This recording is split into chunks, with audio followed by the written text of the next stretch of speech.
चलो देखिए बच्चों, उसी पैटर्न पे आधारित एक और प्रश्न लेते हैं।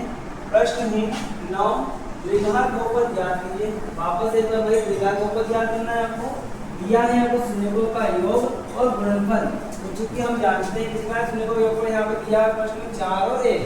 चूंकि मान लेते हैं यहाँ पर, मान लेते हैं शून्यों का जो योगफल है किसे दिखाते हैं, अल्फा प्लस बीटा से दिखाते हैं। किसे दिखाते हैं? अल्फा प्लस बीटा से। क्या होता है ये? वहाँ पर दिया हुआ है 4 और अल्फा इंटू बीटा। ये कितना दिया है हमको प्रश्न में? 1 दिया है। कितना दिया है? 1 दिया है। ठीक है, अल्फा इंटू बीटा का मान दिया है 1। अब अल्फा प्लस बीटा का मान दिया है तो इसका सूत्र लगा लो। ये होता है क्योंकि अल्फा प्लस बीटा बराबर -b/a। ठीक है, इसका मान दिया है 4, तो यहाँ लग इसके तन 4 माइनस का b/a। यहाँ पे इसके बटन कुछ नहीं है तो यहाँ पे हम मान सकते हैं 1। अब b के सामने क्या दिख रहा है आपको? तुलना करेंगे तो b का मान दिख रहा है 4, परंतु b ऋण का है और ये 4 प्लस का है तो माइनस प्लस माइनस। और a के सामने क्या दिख रहा है आपको? 1, तो a का मान कितना मिलेगा? 1। ठीक है, इस तरह से हमने a और b के मान निकाल लिए यहाँ तुलना करके। अब क्या करना है? c का मान चाहिए। c का मान हमें कहाँ से मिलेगा? अल्फा इंटू बीटा का सूत्र लगाने से। ये होता है c/a। अल्फा इंटू बीटा का मान है यहाँ पर 1 और c का अपने स्थान पर 2 और a का मान कितना निकाला आपने? 1 रखा है। यहाँ 1 रख देंगे।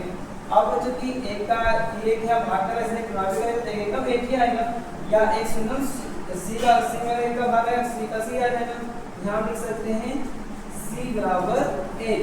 ठीक है, कैसे भी कर लीजिए, 1 का ऐसे गुणा करो तब भी 1 ही आएगा और 1 का c भाग आएगा तो फिर 1 ही बचता है। ठीक है, इसी के मान आ गए हैं। तो द्विघात बहुपद क्या होता है? इसलिए द्विघात बहुपद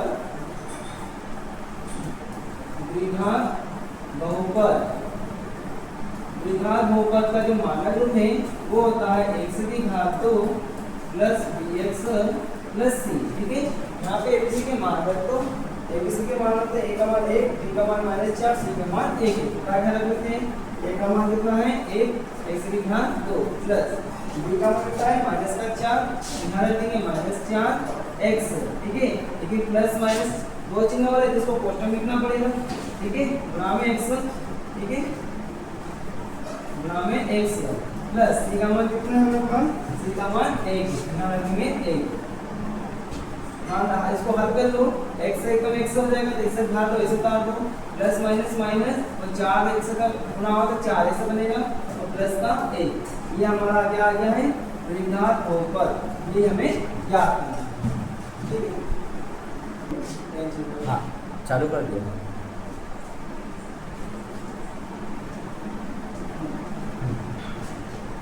चलो देखिए, अल्फा प्लस बीटा का मान और अल्फा इंटू बीटा का मान जब दिया होता है तो हमें ये सूत्र ही उपयोग करना रहता है हमेशा। इसलिए दोनों सूत्र आपको याद रखने हैं और इसमें मान रखने से हमें एबीसी के मान मिल जाते हैं। और द्विघात बहुपद का मानक रूप ये होता है, यहाँ से एबीसी के मान इधर से निकाल कर हम यहाँ रख देते हैं तो हमको आंसर मिल जाता है। ठीक है।